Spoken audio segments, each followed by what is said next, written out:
ஆயின் இருக்குது ஆயின்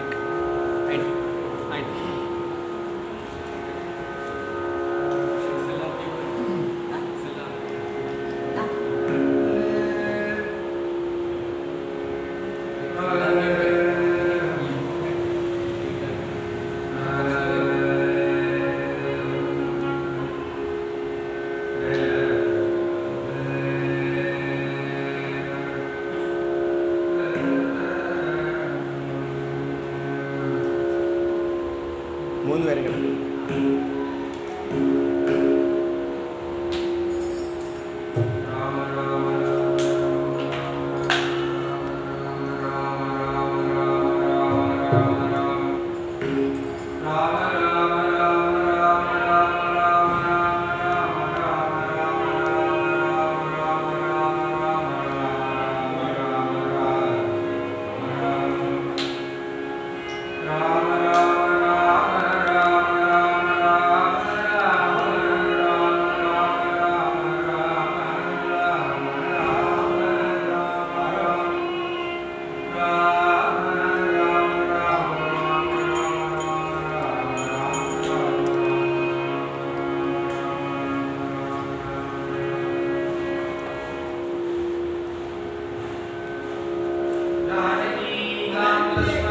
जय जय राम राम हर हर महादेव गोविंद गोविंद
பிரபோதன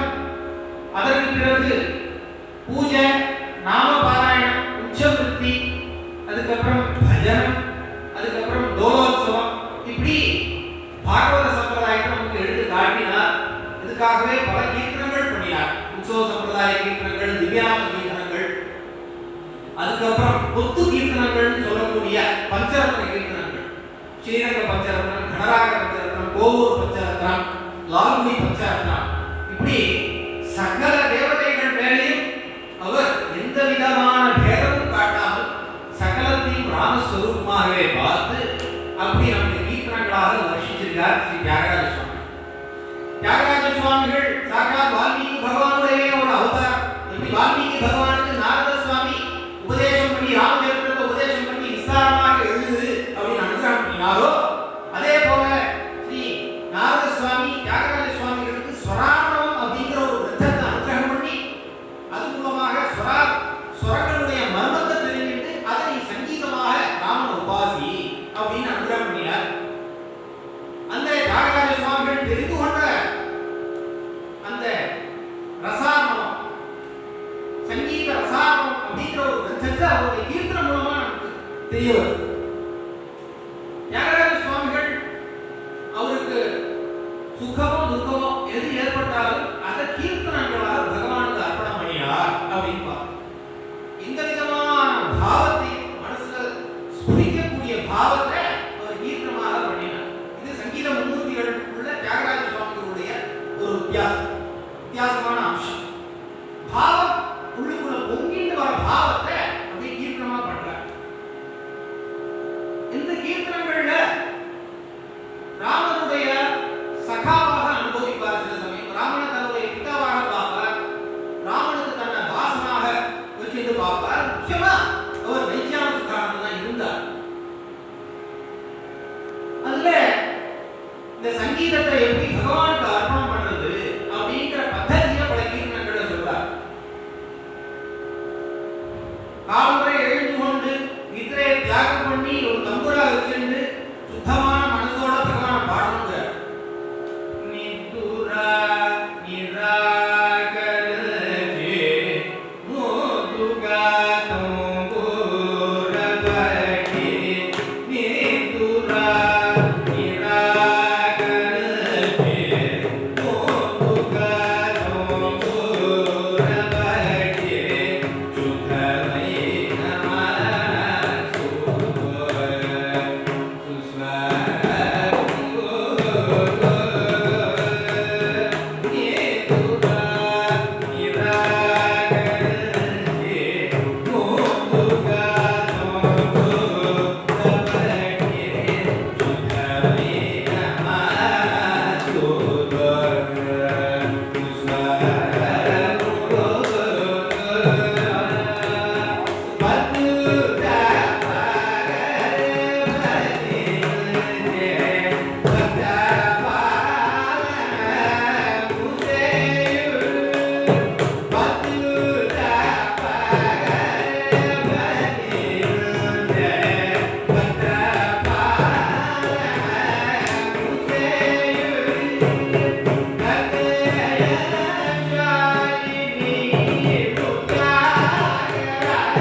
சங்கீதம் பாடுவார்கள் தம்புராங்கிறது ரொம்ப முக்கியம்.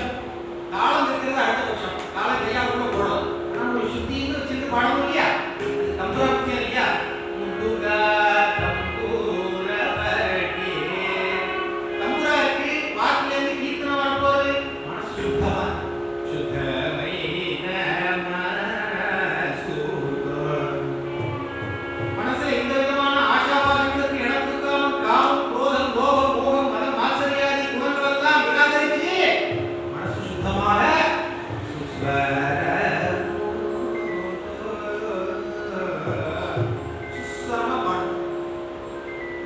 சுஸ்வரமா பாடணும்.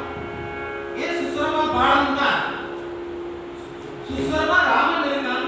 ராமன் அழகுபடுத்த வேண்டாமா? நம்ம ராமன் அழகா அலங்காரம் பண்றோம். ராமனுக்கு நல்ல நெத்தி இட்டு விடுறோம், அழகா கண்ணுக்கு மை இட்டு விடுறோம், அழகா முகவிலாசம் தெரியுற மாதிரி அப்படி உருத்தாத மாதிரி மாலை போட்டு விடுறோம். ராமனுக்கு நல்ல பீதாம்பரங்கள்லாம் கட்டி விடுறோம், அழகுபடுத்துறோம் இல்லையா? இப்போ தியாகராஜ சுவாமிகள் பட்சப்படி ராமன் சங்கீதமாக இருக்கான். அப்போ சங்கீதமாக இருக்கக்கூடிய ராமனை சுஸ்வரத்தோட கூடிய சங்கீதத்தால அழகுபடுத்த வேண்டாமா? அவனுக்கு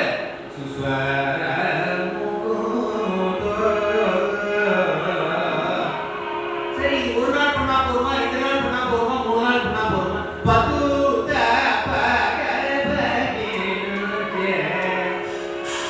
வாழ்நாள் பரியந்தம் உன்னால எப்போ வரைக்கும் பாட முடியுதோ அது வரைக்கும் 10 தப்பக. இந்த பத்தனை விட்டுடாமல், ஒரு நாளும் விட்டுடாமல் விடிகாலம்பரை எழுந்திட்டு தம்புரா வச்சுட்டு சுஸ்வரமாக நிர்மலமான மனசு. காலம்பரை எல்லாரும் பெரியவா தியானம் பண்றதுக்கு காலம்பரை தான் பண்ணுவா. அப்போ ஊரே அடங்கி இருக்கும். தியானம் பண்றதுக்கு வேற எந்த விதமான எக்ஸ்டர்னல் டிஸ்டர்பன்சஸ் நமக்கு இருக்காது. ஒரு சின்ன துரும்பு எங்கேயாவது அசைஞ்சா கூட காலில் கேட்கும் நிஷப்தமா. அந்த வேளையில தம்புரா வச்சிருந்து சுத்தமான மனசோட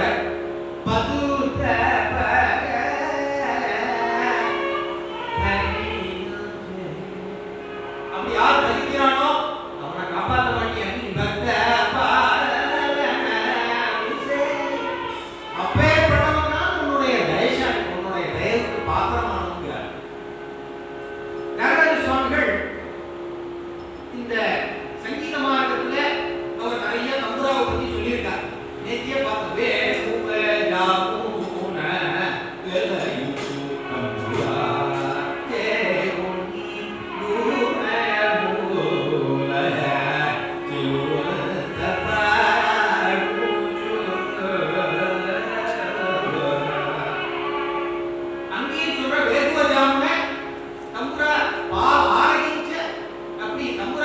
பாடி உனக்கு பசி தீர பால் அம்சம் பண்றது பாக்கி யார் எவ்வளவு கிடைச்சது?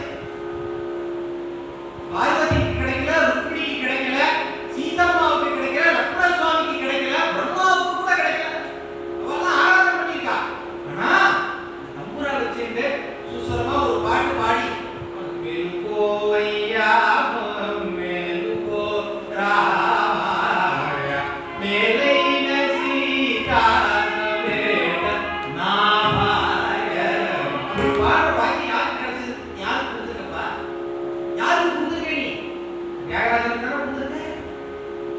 அப்படி இருக்கக்கூடிய தியாகராஜ சுவாமிகளுக்கு ஒரு நாள் தம்புரா சுத்தி சேரலாம்.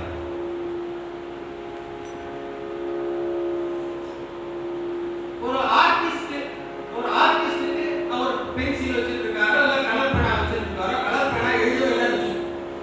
ஒரு கலர் பேனா எடுத்து பார்க்குறேன், 2 பேனா எடுத்து பார்க்குறேன், 3வது பேனா எல்லாமே எழுதல. கூட ஒரு ஆயிரமா ஆயிட்டாங்க. வேலை பண்ண முடியாது. அண்ணா பாடிட்டு இருக்க தொண்டை கட்டி போயிடுறது. பாட்டுதான் தொழில். பாடணும் ஆத்மார்த்தத்துக்காக பாடணும்னு தோன்றது. பகவான் பாடணும்னு தோன்றது. குரல் வரல. நல்லா பாடிட்டு இருந்தவன் தான் குரல் எழும்பல, பாட முடியலையே. இப்படி யார் என்ன காரியம் இருக்கோ அந்த காரியத்துக்கு ஒரு விக்னம் வந்ததுன்னா மனசு அதில் ஈடுபடாது இல்லையா? ஒரு தம்புராவை எடுக்கிறார். நம்ம ஒரு மாதிரி எலக்ட்ரானிக் தம்புரா கிடையாது. நாங்கெல்லாம் அப்படி போட்டு வந்துடுறோம். அவங்க தியாகராஜ சுவாமி தம்புரா முதல்ல போராட்ட சமாஜத்தில் வச்சிருக்காங்க. அதை எப்படி தூக்கி போனான்னு அவ்வளோ வெயிட் தம்புரா. அதை தூக்கிட்டு முக்கியமே சிலோச்சம் இதுதான் போவார். சின்ன கிண்டுகள் அது அக்ஷரம் எவ்வளோ கிடைக்கிறதோ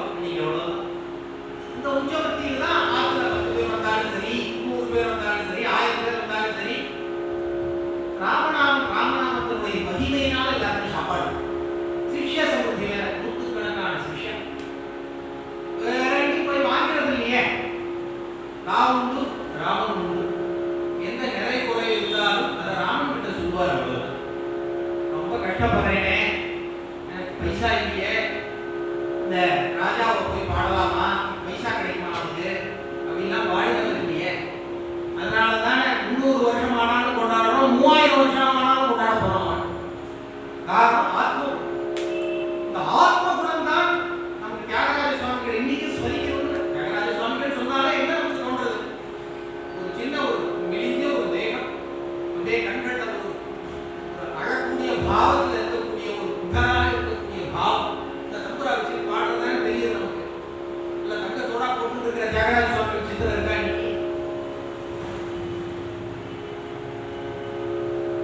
தம்புரா சுத்தி சேரல, 2-3 சுத்தி வச்சு பார்த்தா, இந்த அட்ஜஸ்ட்லாம் பண்ணி பார்த்தா தம்புரா சுத்தி சேரல. சரி, நீங்க ராமன் இஷ்டம் அவ்வளவுதான். பாடுறதுக்கு ராமனுக்கு இஷ்டம் இல்லை.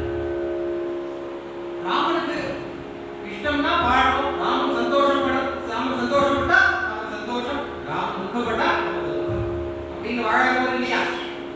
ராமன் வேற இல்லை, தான் வேற இல்லை. ராமன் சுக சுகித்துவம்னு சொல்லுவான் பாகவத சம்பிரதாயம்.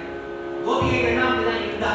கோபிகைகள் எதனால நம்ம அலங்காரம் பண்ணிட்டாங்கன்னா சாப்பிட்டா கிருஷ்ண சந்தோஷப்படுவான், அதனால அலங்காரம் பண்ணிட்டா. கிருஷ்ண சந்தோஷப்படுவான்னு அவ சாப்பிட்டா. அது மாதிரி இருக்கக்கூடிய பக்தர் இல்லையா தியாகராஜன்?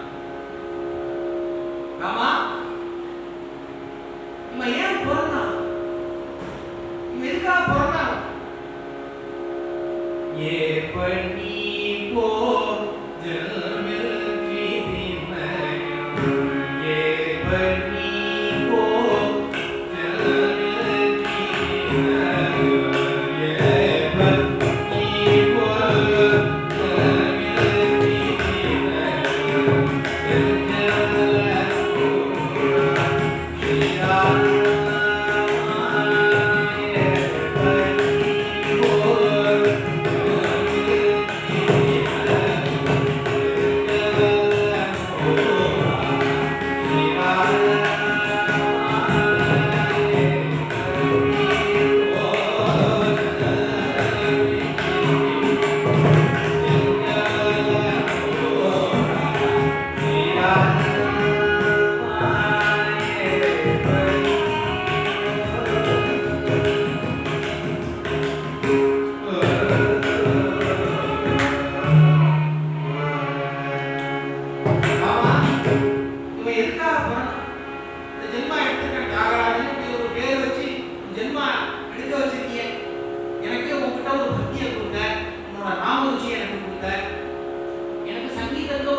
வாசுதேவ அண்ட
சரி, நீ அப்படி நினைக்கிறேன்னாலும் இவன் யாரு பாடுறதுக்கு? எனக்கு எவ்வளவு பக்தாள்லாம் இருந்திருக்காளே. வால்மீகி பகவான் இருந்திருக்காரு. 24,000 ரத்தங்கள்ல நான் பாடியாச்சு, 24,000 ஸ்லோகங்கள்ல பாடியாச்சு. அதுக்கப்புறம் எழுத்தச்சன் வந்தார், அவர் ராமாயணம் எழுதினார். அவருக்கு அப்புறம் கம்பர் வந்தார், கம்ப ராமாயணம் எழுதினார். அதுக்கப்புறம் துளசி ராமாயணம் எழுதினார். எத்தனை பாஷைகள்ல ராமாயணம் எழுதியாச்சு, ஆயிரக்கணக்கான ஸ்லோகங்கள் எழுதியாச்சு, ஆயிரக்கணக்கான பாட்டு எழுதியாச்சு. என்னை பத்தி பாடாதவா உண்டா? இவன் பாடி என்ன பண்ண போறோம்? வல்மீகாதி முனுலுணருளு நின்னு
வால்மீகி இருந்தார். வல்மீகாதி முனு.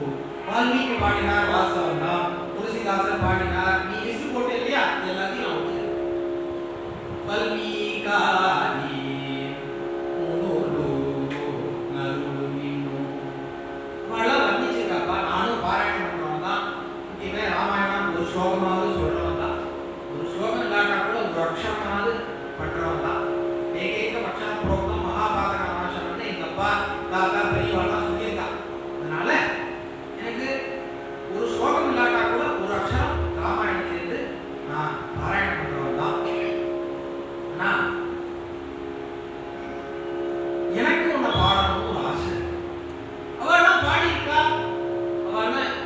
அவளுடைய ஆதாரத்தை தான் எனக்கு ராமச்சரித்திரம் எப்படி தெரியும்? எனக்கு ராமச்சரித்திரம் ராமாயணம் வால்மீகி பகவான் இல்லாட்டா ராமச்சரித்திரம் தெரியுமா எனக்கு? அவர் தான் 24,000 எழுதியிருக்கார், 500 சர்க்கம் எழுதியிருக்கார், 6 காண்டங்கள் எழுதியிருக்கார், 24,000 சதுர்விம்ச சகஸ்ராணி 24,000 ஸ்லோகங்கள் எழுதியிருக்கும். சதகோடி பிரவிஸ்தரம் ஏகைகம் அக்ஷரம் போகும். 100 கோடி ஸ்லோகங்கள் உள்ள 100 கோடி ஸ்லோகங்கள். அவெல்லாம் பாடினதை விட இவன் பாடிடுவானா? காகராஜன் பாடிடுவானா? வல்மீகாதி முனுலுணருளு. எதுக்கு எனக்கு பாட தெரியுது? ஏதோ அசாவேரியில ஒரு கீர்த்தனம் பாட தெரியுது, சாவேரியில ஒரு கீர்த்தனம் பாட தெரியுது, ஜிக்கலால ஒரு கீர்த்தனம் பாட தெரியுது, நலிகா காந்தியில ஒரு கீர்த்தனம் பாட தெரியுது. தெரியவானா சொல்லி கொடுத்ததுதான் எனக்கு. எனக்கு தெரியல. அவெல்லாம் சொல்லி கொடுத்ததுனால எனக்கு ஏதோ ஒரு இட்டு கட்டி பாடு. எங்க அம்மா எனக்கு சொல்லி கொடுத்தா, பத்ராஜன் தாசர் கீர்த்தனம்லாம் சொல்லி கொடுத்தா, ஒருத்தரதாசர் கீர்த்தனம்லாம் சொல்லி கொடுத்தா. அப்படி வந்ததுதானே எனக்கு ஆசை தீரும்னா. எனக்கு ஆசை தீரலையப்பா, ஒரு கீர்த்தனை பாடணும்னு தோணும். சரி, எனக்கு ஆசை அடங்க போறது இல்லை. என்ன ஆசை? பொருள் ஆசையா, மண் ஆசையா, இல்ல பெண் ஆசையா? அதெல்லாம் இருக்கு, அதெல்லாம் இருக்குன்னு பாடு. மெப்புடகை கனதாவும் தருபடகீரவி ராமனும் புரோவரா ராமானும் புரோவரா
நீ கேட்கலன்னா பரவாயில்ல,